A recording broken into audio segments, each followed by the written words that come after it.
السلام علیکم ورحمۃ اللہ وبرکاتہ۔ بسم اللہ الرحمن الرحیم۔ اسلامی عقائد۔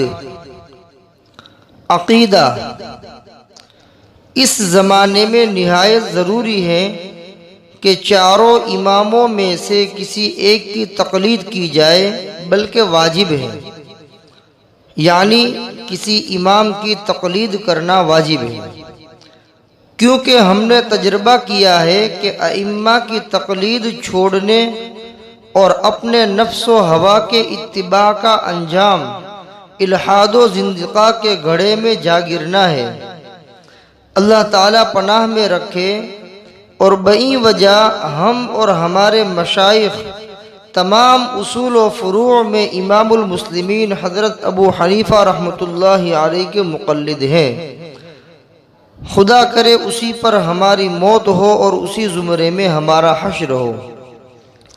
المہند علی المفند صفحہ 17، عقائد علماء دیوبند صفحہ 23۔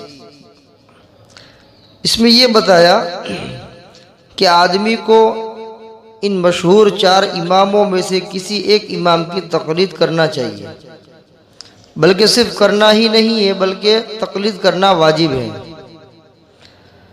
جو غیر مقلد ہے، یعنی کسی بھی امام کی تقلید نہیں کرتے ہیں، ظاہر بات ہے کہ وہ اپنے نفس و ہوا کے اتباع کے اوپر چل رہے ہیں۔ جو دل میں آیا، جو نفس نے خواہش کی وہ کر لیا، جس نے جو خواہش کے باہر ہے اس کو نہیں کیا، اس طریقے کی ان کی زندگی بنی ہوئی ہے۔ آج ہم جانتے ہیں غیر مقلد کہو، سلفی کہو، یہ سب وہی ہے۔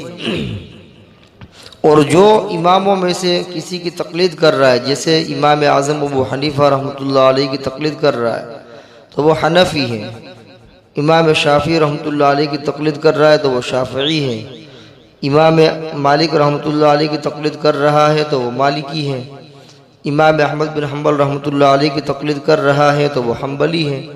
اور یہ چاروں مسلک حق ہیں، یہ چاروں مسلک حق ہیں، ان میں سے کسی ایک کی اتباع واجب ہے۔ لیکن یہ نہیں ہونا چاہیے کہ بعض مسائل کے اندر ایک کی اتباع کر رہا ہے اور دوسرے بعض مسائل میں دوسرے کی اتباع کر رہا ہے، تو پھر بھٹکنے کا اندیشہ ہے۔ کسی ایک امام کی مکمل پیروی کرنا ہے، آدھا ادھر آدھا ادھر اس طرح نہیں، اس میں نقصان ہی نقصان ہے۔ اگر امام شافعی کی تقلید کر رہے ہیں تو مکمل امام شافعی کی تقلید، امام اعظم ابو حنیفہ کی تقلید کر رہے ہیں تو مکمل امام اعظم ابو حنیفہ کی تقلید۔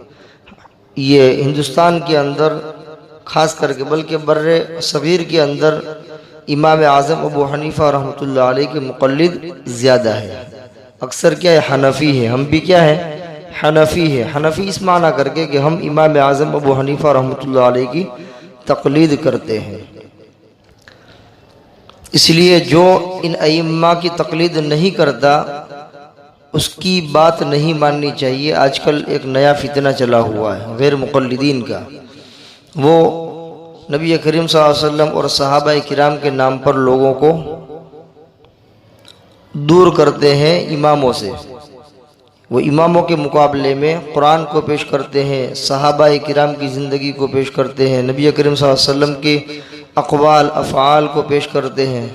ظاہر بات ہے کہ آدمی سوچے گا کہ جب نبی کی بات آ گئی تو امام کی بات کیسے مانیں گے، لیکن اس کو مکمل علم ہی نہیں ہے کہ اماموں کی جو باتیں ہیں وہ ان کی خود کی نہیں ہیں، وہ وہی قرآن اور حدیث ہی کا خلاصہ ہے۔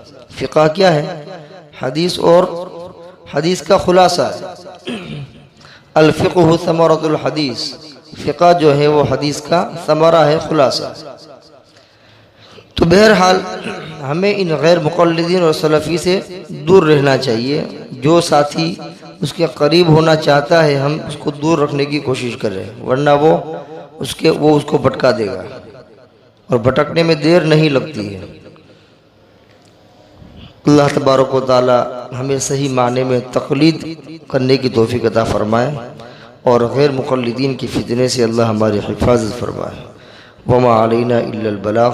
السلام علیکم ورحمۃ اللہ وبرکاتہ۔